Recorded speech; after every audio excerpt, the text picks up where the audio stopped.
Hello everyone, welcome to my channel literary learning with Harshita. और आज हम पढ़ेंगे लिरिक पोइट्री के बारे में।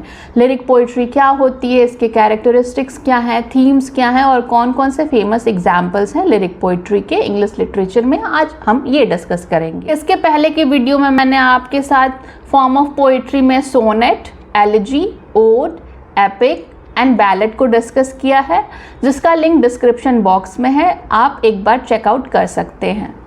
So come to the topic and let's start lyric poetry.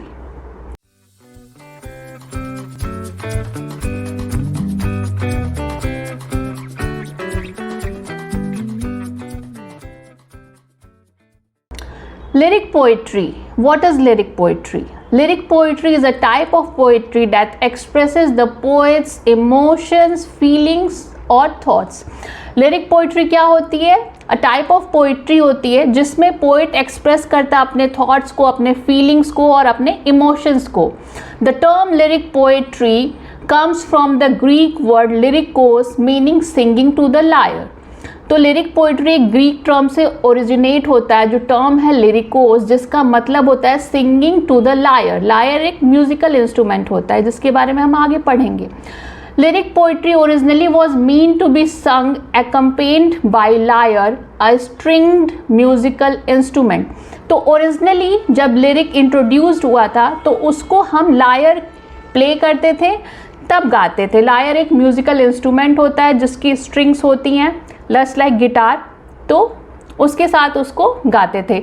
Over the time, the term evolved to encompass poetry that expresses personal emotions or feelings in a musical and rhythmic manner. लेकिन time के साथ साथ lawyer तो play करना हमने बंद कर दिया, बट आज के डेट में भी लिरिक्स लिखी जाती है और जो कि बहुत ही ज़्यादा म्यूजिकल और रिदमिक मैनर में होती है। Come to the characteristics. First one is subjectivity. Lyric poetry is subjective in nature. All right, focus on inner emotion and experience of the poet. तो हमारी जो हम suppose I am a poet and I am going to write a lyric, तो I should become subjective, not objectivity. बहुत सारी चीज़ों के बारे में हमें बात नहीं करना, हमें अपनी पर्सनल इमोशंस, पर्सनल फीलिंग्स और थॉट्स के बारे में बात करनी है, उनको एक्सप्रेस करना है। Next one is musicality.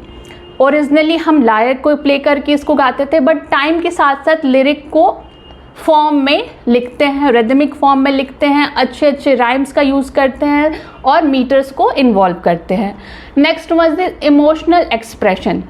Emotions are the central theme of the lyric. All right, ज़रूरी नहीं है कि इमोशंस जो है हमेशा जॉय का हो या फिर लव का हो, it could be sorrow also. All right, and next characteristics is short. It is not very lengthy poem. All right, it is a short form of poetry, so lyrics is not very long poem, it is a short poem. All right, imagery, we use different kind of imagery to evoke our emotions. So these are the characteristics. When it comes to theme, first theme is love, and love in its various form. Suppose romantic love, we can take familial love, we can take platonic love, we can take ideal love. So love can be the theme of lyric poetry. We express love for nature, so nature could be a theme.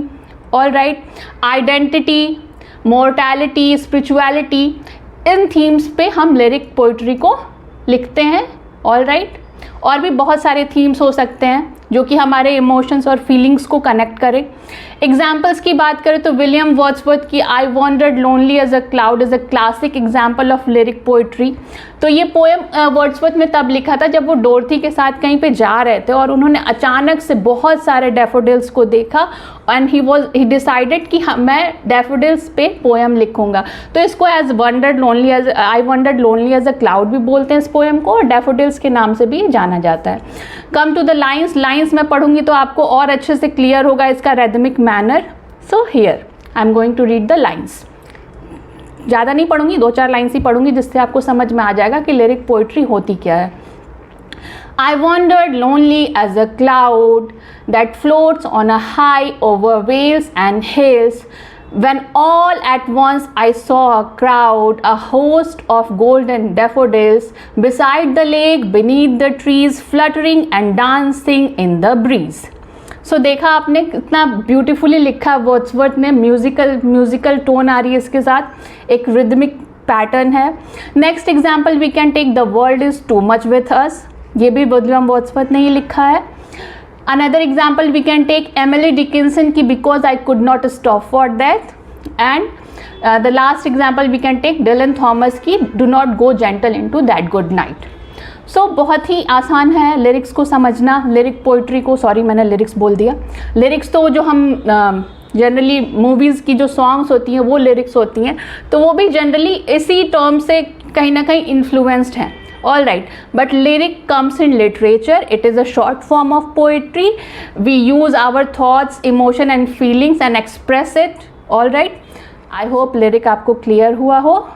See you again in the next video. Thanks for watching.